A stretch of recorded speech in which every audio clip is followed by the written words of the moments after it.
I'd like to begin with a story that I believe beautifully encapsulates the essence of what true spiritual awakening is all about. This is the story of what I call the four philanthropists in a village. Imagine a small village where conquerors had come through and captured many of the local men, placing them in a prisoner of war camp right there within the community. The villagers were painfully aware that their friends, brothers, and fathers were imprisoned just a short distance away. The first philanthropist was a person of considerable wealth. This individual went to the prison authorities and said, "I understand the men don't have access to clean, fresh water. I'd like to donate all of my earnings, everything I possess, to purify their water supply and ensure none of them fall ill." The authorities granted this request, and the philanthropist felt deeply fulfilled, believing he had accomplished his life's purpose. The second philanthropist discovered that the prisoners were sleeping on cold, hard rocks with no protection from the night's chill. So he approached the authorities and said, "I want to provide proper bedding and warm blankets so these men can sleep comfortably at night." His request was granted, and like the first philanthropist, he felt he had fulfilled his destiny. The third philanthropist learned that the prisoner's diet was terribly inadequate, just beans, water, and some bread. He owned a farm and went to the authorities saying, "I'd like to grow nutritious food and deliver it to these prisoners." This request was also granted, and he too felt he had completed his life's mission. But then there was the fourth philanthropist, who was a saint. This individual wasn't operating at the level of ordinary human awareness, but from a place of higher consciousness. And what did this saint do? He discovered where the keys to the prison were kept, went there under cover of darkness, and released all the prisoners. This metaphorical story reveals something profound about the human condition. When we're living at the level of ordinary awareness, we often focus on making suffering more comfortable. There's nothing wrong with those who help us suffer in comfort. Many of us have learned to accept this approach. As long as I'm comfortable even while suffering, it's okay. But there are those rare individuals who possess the keys that can unlock our self-imposed prisons. One of my greatest teachers was Carlos Castaneda, who shared his experiences with a Native American spiritual guide. This teacher explained that our life is like being born into a mansion with 1,000 rooms, but we only occupy one room called daily human awareness. The only way in is through conception and birth, and we're taught that the only way out is through death. So we spend our entire lives in just one room of this vast mansion, even though there are 999 other rooms we could explore. We don't know how to access those other rooms unless we die. So we simply wait for death. But what Castaneda's teacher told him was revolutionary. I can teach you how to leave the room of daily awareness and explore the other 999 rooms. And if you stay with me and fully embrace my teachings, I can even show you how to exit the house altogether without dying. To access these keys that unlock our self-imposed prisons. Prisons created by what we believe are our limitations. We must let go of our current agreements with reality. We literally need to draft an entirely new contract with what we perceive as possible for ourselves. To achieve this, we must shift away from the beliefs we've accumulated. Everything you believed when you tuned into this program tonight was handed to you by someone else, by experiences or testimonies from people in your past. Because these beliefs come from outside yourself, there's always an element of doubt attached to them. This doubt isn't necessarily bad, but it prevents you from reaching higher levels of consciousness because what you focus on expands.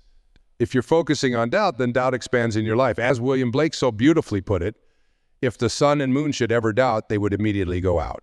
So how do we move beyond what we've been taught to believe while still honoring and appreciating all the teachers and wisdom keepers who have come before us? We must release our attachment to tribal consciousness and shift toward what I call knowing. There's an enormous difference between what you believe and what you know. Everything you truly know is something you've made conscious contact with, direct personal experience. Nobody in this world knows how to swim, simply because someone told them they could, or because they watched Olympic champions glide through the water. You might reduce some doubt by observing others, but you'll never know how to swim until you get in the water, splash around a few times, and then actually do it. Then you'll have a knowing, something you'll never lose, just like riding a bicycle, dancing, or baking your grandmother's special recipe. It's because you've made conscious contact with the experience. I'd like to suggest that there's a profound difference between knowing about a divine presence and knowing that presence directly. There's a substantial gap between knowing about the possibility of healing yourself from some ailment and actually experiencing that healing firsthand. You might believe healing is possible because you've read testimonials, attended seminars, or watched documentaries. But until you've made conscious contact with that healing energy within yourself, you'll never truly know it. Let me share a wonderful poem by Valerie Cox that beautifully illustrates the difference between what we believe we know and what's actually true. Listen carefully to these words. A woman was waiting at an airport one night with several long hours before her flight. She hunted for a book in the airport shop, bought a bag of cookies, and found a place to drop.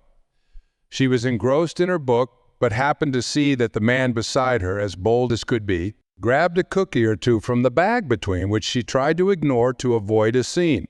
She munched cookies and watched the clock as this gutsy cookie thief diminished her stock. She was getting more irritated as the minutes ticked by, thinking, if I wasn't so nice, I'd blacken his eye. With each cookie she took, he took one too, and when only one was left, she wondered what he'd do. With a smile on his face and a nervous laugh, he took the last cookie and broke it in half. He offered her half as he ate the other. She snatched it from him and thought, oh, brother, this guy has some nerve, and he's also rude. Why? He didn't even show any gratitude. She had never known when she had been so galled and sighed with relief when her flight was called. She gathered her belongings and headed to the gate, refusing to look back at the thieving ingrate. She boarded the plane and sank in her seat, then sought her book, which was almost complete. As she reached in her baggage, she gasped with surprise. There was her bag of cookies in front of her eyes. If mine are here, she moaned with despair. Then the others were his, and he tried to share. Too late to apologize. She realized with grief that she was the rude one, the ingrate, the thief, the cookie thief. I love that story because in many ways we're all cookie thieves. We think we know what's happening. We make judgments based on our limited perceptions, and then we discover our understanding was completely backward. I have 8 beautiful children, and our youngest daughter is 8 years old. Now, one of the things you supposedly do when you become enlightened and reach guru status, which, trust me, I'm far from achieving, is practice mindfulness so you never misplace anything. So naturally, having reached this exalted level of awareness in my home with 8 children, I never misplace anything. I always put my keys in the exact same spot every time. But my little girl has this adorable habit of taking my keys and hiding them in the morning just so she can watch her daddy flip out while searching for them. I'll say, honey, how many times has daddy told you not to hide my keys in the morning? And she'll look at me with those innocent eyes and say, Daddy, you told me not to do it. I don't hide your keys anymore. Come on, where did you put them? Last time they were in my dollhouse. Where did you put them? I'll demand. Daddy, you told me not to do it. She'll insist. And then, of course, my 12-year-old daughter will stand there with her arms crossed, watching me raise my voice.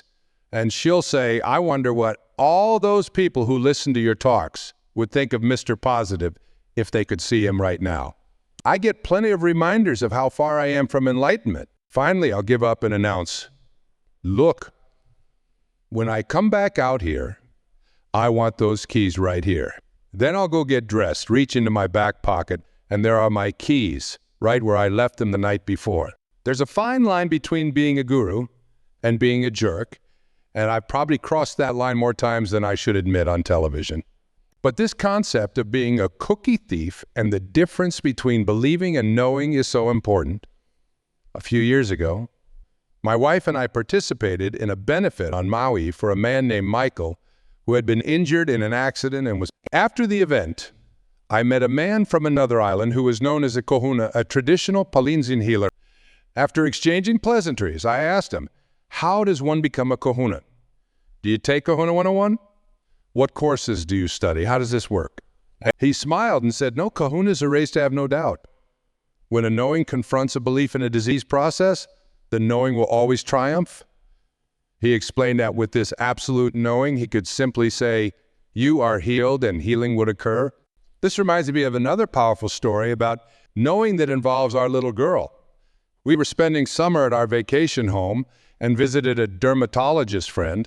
Our daughter had been suffering from flat warts for over 4 years since she was 2.5. These warts were around her face, her mouth, her nose, and they were getting worse, spreading up toward her eyes. Every doctor we consulted told us she would outgrow them in a few months, but years had passed with no improvement. While visiting my dermatologist friend, I asked if he could examine her. With my wife present, he used a special light to look at her face and confirmed, "You have flat warts?" She hated that term and always called them her bumps instead. The doctor then told her, the good news is that when you get married, you won't have them anymore. She was only 7.5, looking at him like, "Who is this strange man Dad brought me to see?" Then he said something remarkable. He explained that they couldn't burn the warts off, and there was no medication he could prescribe. But he told her that the ability to rid herself of these warts was within her own body. If she could tap into her inner healing capacity and talk to these bumps, asking them to leave, she'd have a much better chance of getting rid of them than with any treatment he could offer. "We certainly can't burn them off," he added, "because we might scar your pretty face." That night, back at our vacation home filled with our children and their friends, I noticed something unusual before bedtime.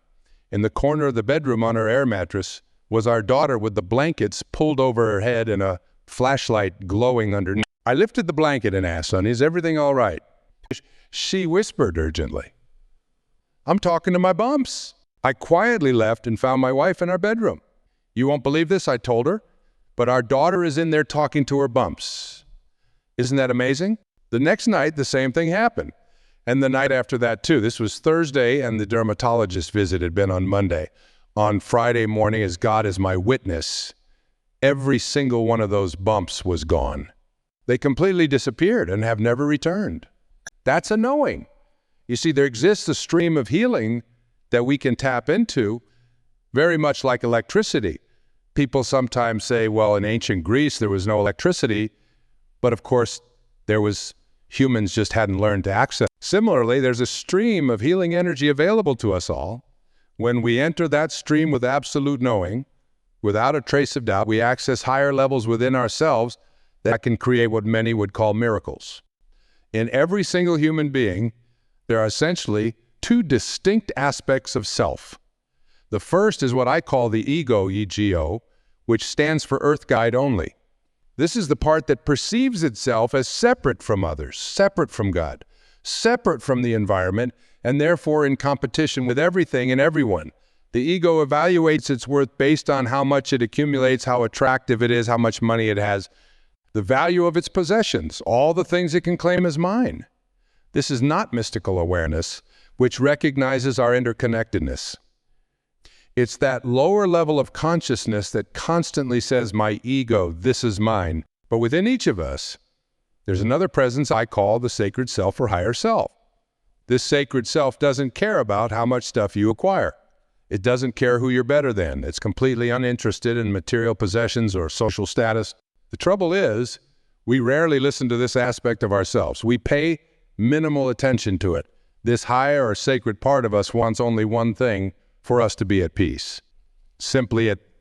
In every choice you make, in every interaction you have, this higher self encourages you to choose peace.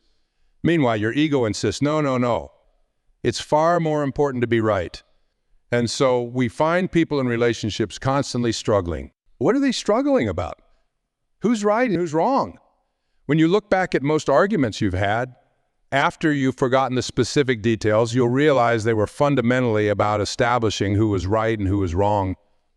If you want your higher, sacred self to guide your life, I suggest this practice. Choose being kind over being right in all your relationships. With your spouse, your ex-spouse, your parents, your children, your in-laws, strangers on the freeway, flight attendants, waiters, everyone you encounter. Try to subdue the ego that desperately wants to be right, that creates stress, anxiety, and fear. Instead, listen to the part of you that longs for peace, happiness, and fulfillment. Imagine if I offered you a magic wand that would grant you anything material you desired. Any car, any clothes, any home, or alternatively, a different wand that would ensure you experience peace in every moment for the rest of your life. Which would you choose?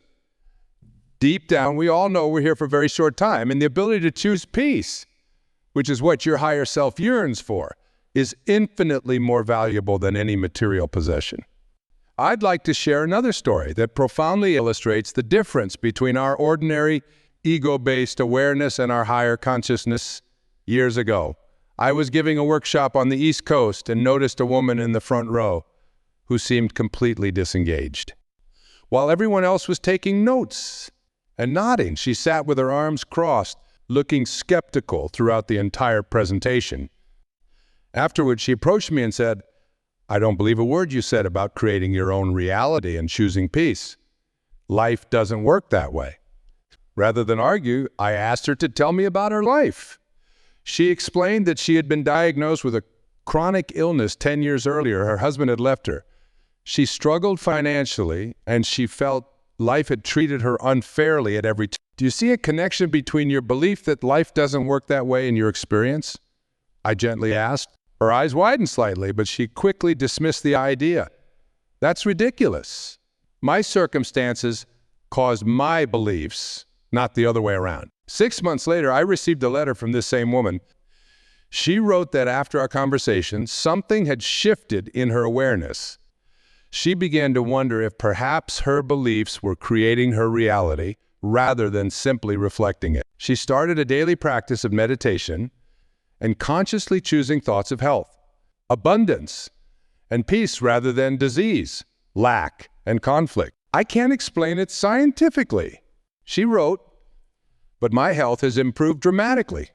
I've started a small business that I love, and I've met someone who treats me with kindness and respect. But I face them differently now. I wanted you to know that I no longer believe a word you said. I know it to be true through my own experience. Intellectual understanding is never enough. You can read every spiritual book ever written, attend countless workshops, and memorize inspirational quotes. But until you actually implement these teachings, until you make that shift from ego to higher self in your daily choices, nothing fundamental will change in your life. I've had the privilege of meeting and studying with spiritual teachers from various traditions around the world, whether they were Christian mystics, Buddhist monks, Hindu swamis, indigenous elders, or Sufi masters. They all emphasize the same truths. The only barrier between ourselves and profound peace is our identification with the limited ego self rather than our boundless higher nature. A Tibetan teacher once told me, the ego is like a fist. When you clench your hand tightly, there is tension, resistance, separation. Your higher self is like an open palm, relaxed, receptive, connected to everything around it. The transformation from suffering to peace is as simple as unclenching your fist. Yet for most people, this is the most difficult thing in the world. What makes it so difficult? Our deep-seated habits of thought and perception. We've been conditioned since childhood to identify with our separate ego self. Our educational systems, media, and often even our religious institutions reinforce this. We're taught to compete, compare, judge, acquire, defend, and protect this separate self at all costs. But what if this separate self that we defend so vigorously isn't our true identity at all? What if it's simply a useful construct for navigating the physical world but was never meant to be mistaken for our essence? This is what all the great spiritual teachings point to, that our true nature transcends this limited ego identity. We are not separate from the universe. We are the universe experiencing itself in human form. Imagine the ocean and the waves. Each wave has its own temporary form and characteristics. Some are large, some small, some gentle, some powerful. For a brief time, each wave appears separate from the ocean. But is it really? The wave is simply the ocean expressing itself in a particular form. The wave is not separate from the ocean. It is the ocean. And when the wave completes its journey to the shore, it doesn't die. It simply returns to its source, becoming indistinguishable from the vast ocean once again.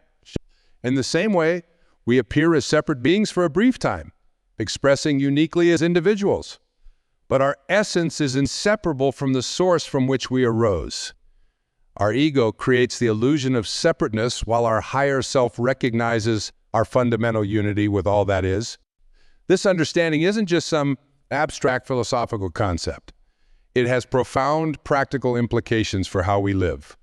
When you truly recognize that we are all expressions of the same consciousness, how could you deliberately harm another? It would be like your right hand intentionally injuring your left.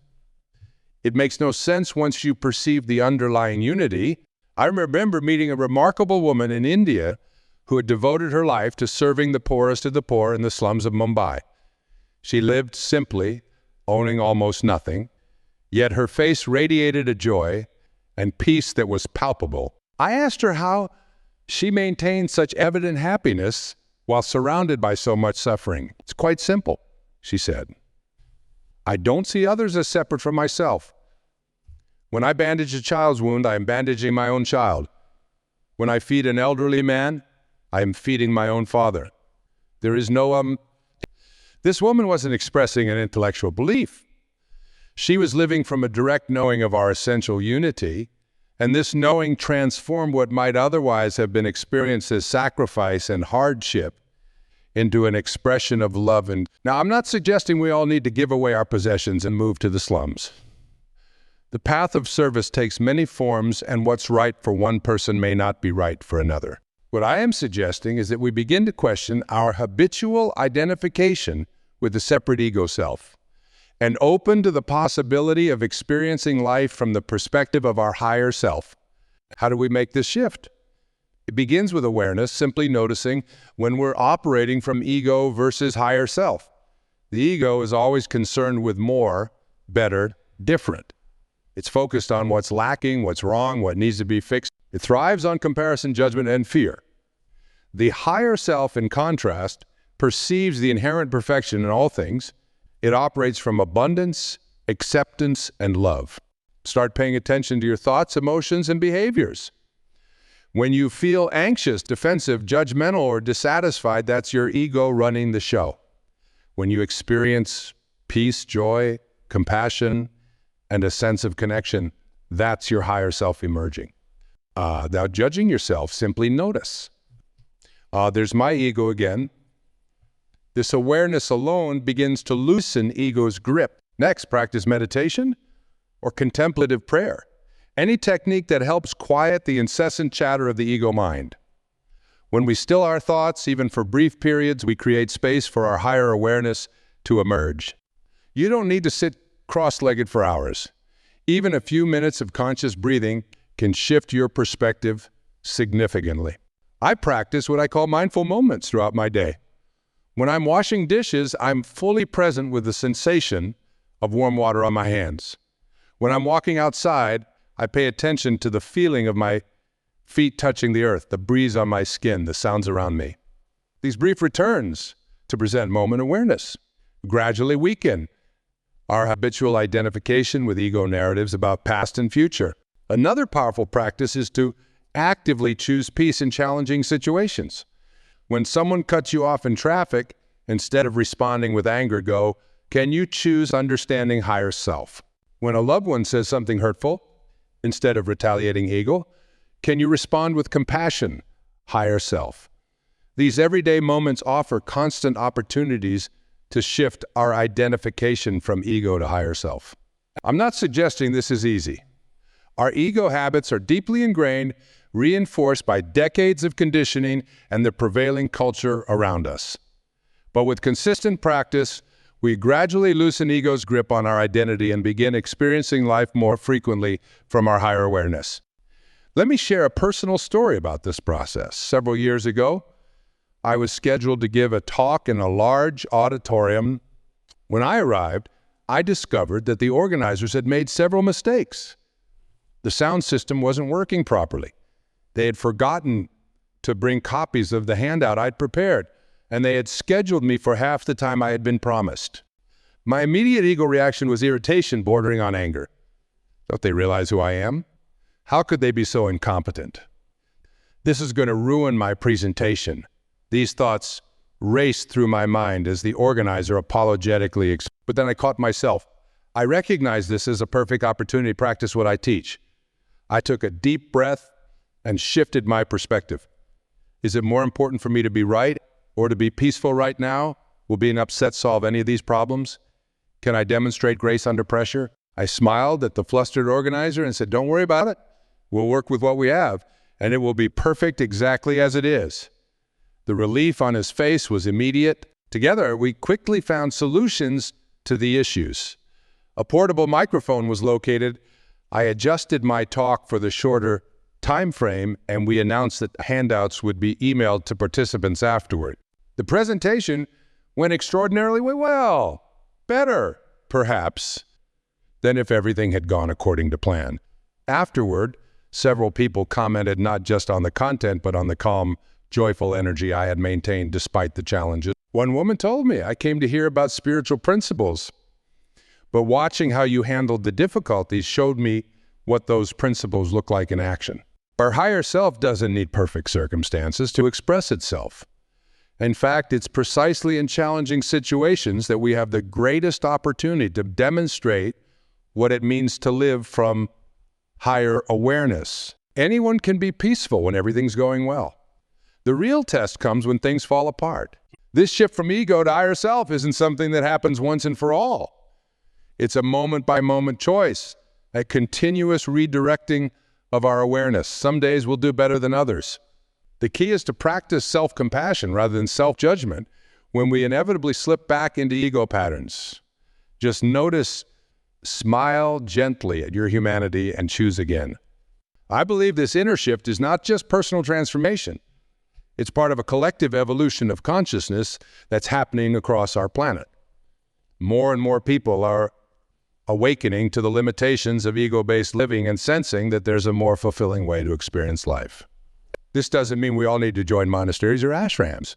We can be fully engaged in the world, raising families, building careers, participating in our communities, while gradually shifting our perspective from ego to higher self. Imagine a world where the majority of people operated primarily from their higher awareness rather than ego. Conflicts would be approached with a genuine desire to understand rather than to win. Resources would be shared equitably rather than hoarded. Differences would be celebrated rather than feared. Our relationship with the natural world would be based on reverence and reciprocity rather than exploit. This isn't some utopian fantasy. It's the natural expression of what happens when we live from our true nature rather than our conditioned patterns. Now, I'm not suggesting that accessing higher consciousness will make all your problems disappear. You'll still face challenges, experience losses, and encounter difficult people. The difference is in how you relate to these experiences. From ego consciousness, problems are seen as unfair impositions to be resisted. From higher consciousness, they're recognized as opportunities for growth and deeper awakening. Several years ago, I was diagnosed with a health condition that caused considerable discomfort and limited some activities I enjoyed. My ego reacted with the usual scripts. This isn't fair. Why is this happening to me? What did I do to deserve this? But as I sat with the situation from a place of higher awareness, different questions emerge. What might this condition be teaching me? How can I use this experience to deepen my compassion for others who suffer? Can I find peace and joy even with these physical limitations? This shift in perspective didn't make the condition magically disappear, but it transformed my relationship to it. Instead of an enemy to be battled, it became a teacher to be heeded. I learned to listen more deeply to my body's wisdom, to slow down and appreciate simple pleasures, to receive help from others with gratitude rather than resistance. The physical condition itself became secondary to the awakening. This is what the great spiritual teachers mean when they say that enlightenment isn't about changing your circumstances, but changing your relationship to your circumstances. The shift from ego to higher self doesn't necessarily alter what happens to you, but it profoundly transforms how you experience what happens. I'm often asked, how do I know if I'm making progress on this spiritual journey? It's a natural question, but one that reveals our ego's tendency to turn even spiritual growth into another achievement to be measured and compared. Your higher self isn't concerned with spiritual accomplishments or how your awakening compares to others. Instead, notice the subtle shifts in your daily experience. Do you react less automatically to triggers that once provoked strong emotions? Are you able to laugh at yourself more easily when you make mistakes? You find yourself naturally extending compassion to others rather than judgment? Are you less attached to outcomes and more present to the process? These are the quiet indicators of spiritual maturation. One of my favorite measures is to observe how I respond when someone cuts me off in traffic. Years ago, this would trigger immediate irritation, complete with muttering unflattering comments about the other driver's intelligence and character. Now, more often than not, my spontaneous response is, I hope they get to wherever they're going safely. This shift didn't happen through willpower or discipline. It emerged naturally as my identification with ego diminished and my experience of our essential interconnection deepened. Another question I frequently receive is, how can I maintain higher consciousness in a world that constantly pulls me back into ego? It's true that our culture bombards us with messages designed to reinforce ego identification, advertisements that promise happiness through acquisition, media that promotes fear and division, social pressures that reward conformity over authenticity. This is why it's essential to create what I call sacred spaces in your life, environments and practices that support your connection to higher awareness.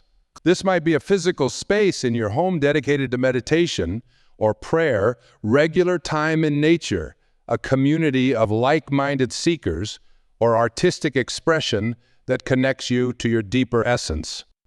I have a special place at home with meaningful, obvious photographs and books that remind me of what truly matters. Each morning, I spend time in this space, setting my intention to live from higher awareness. Throughout the day, I have small reminders, a stone in my pocket, a particular phrase I repeat, even a specific piece of music that help bring me back to center when I notice myself getting caught in ego patterns. These sacred spaces don't isolate us from the world, but provide the spiritual nourishment we need to engage more effectively. Just as we need to regularly recharge our cell phones, we need to consistently reconnect with our source to maintain higher awareness amidst life's demands. Of course, the ultimate sacred space is the present moment itself. When we're fully present, not lost in regrets about the past or worries about the future, we naturally access higher consciousness. The ego can only operate in psychological time, constructing narratives about what was or what might be. In the actual now, we encounter life directly beyond the filters of ego interpretation. This is why spiritual practices across traditions emphasize presence in various ways. Mindfulness in Buddhism, the sacrament of the present moment in Christianity, be here now in Hindu-influenced teachings, they recognize that full presence is not just another spiritual technique, but the doorway to our ascension. I once spent time with a Zen teacher who emphasized this point relentlessly. One evening, as the sun was setting over mountains, painting the sky in spectacular colors, I exclaimed, "What an incredible sunset!" The teacher looked at me with compassion and amusement and said, "There is no sunset. There is no you watching a sunset. There is only this." His words pointed to a direct experience beyond the subject, object duality created by ego consciousness, an immediate participation in reality that transcends our usual mode of experiencing life through conceptual filters. Such moments of direct perception, whether triggered by natural beauty, deep meditation, or spontaneous awakening, give us a taste of what it means to live from higher consciousness. In these experiences, the sense of separate self temporarily dissolves, revealing our true nature as awareness itself. Though such moments may be fleeting at first, they leave an imprint that gradually transforms our everyday perception. Let me share another story that illustrates how higher consciousness manifests in ordinary life. I have a friend who worked for many years in a high-pressure corporate environment. She was successful by conventional standards, good salary, regular promotions, respect from colleagues, but she frequently experienced stress, anxiety, and a nagging sense that something essential was missing. Through a series of synchronistic events, she began exploring meditation and spiritual teachings. Gradually, her perspective shifted. She didn't immediately quit her job or make dramatic external changes. Instead, she began bringing greater presence and compassion to her existing role. She told me, "I used to see my colleagues and clients as obstacles or resources. Either they were helping me achieve my goals or getting in my way. Now I see them as fellow human beings, each with their own struggles and aspirations. Meetings that once felt like battlegrounds now feel like opportunities for genuine connection. This shift in perception transformed her experience without requiring external changes. Eventually, she did transition to work that aligned more fully with her values, but this unfolded organically from her changed consciousness rather than from ego dissatisfaction. This is how transformation typically occurs. Not through dramatic spiritual experiences or radical life changes, but through subtle shifts in how we perceive and relate to our ordinary circumstances. The spiritual journey isn't about escaping everyday life, but about bringing higher awareness to it. Now, I want to address something important that often arises when discussing higher consciousness. Some people worry that transcending ego identification means becoming passive or abandoning healthy boundaries. They ask, if I operate from my higher self, won't people take advantage of me? Don't I need my ego to protect me? This reflects a misunderstanding of what transcending ego actually means. Living from higher consciousness doesn't mean becoming a doormat or ignoring practical realities.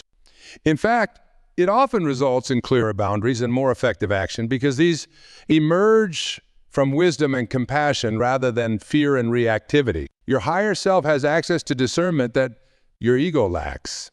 It can recognize when to say no and when to say yes, when to engage and when to step back, when to speak up and when to remain silent.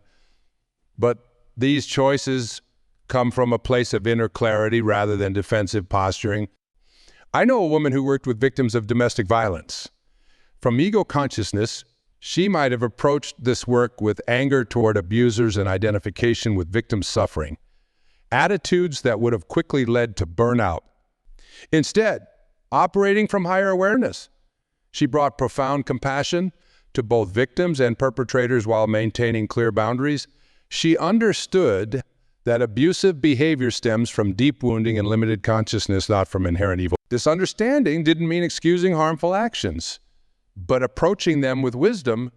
Her effectiveness in helping women establish safety and rebuild their lives came not from ego-based reactivity, but from higher consciousness that could hold complexity with clarity. This is what spiritual maturity looks like in action. Not spiritual bypass that avoids difficult realities, but spiritual integration that brings greater wisdom to addressing them. Another misconception is that transcending ego means abandoning ambition or meaningful work in the world.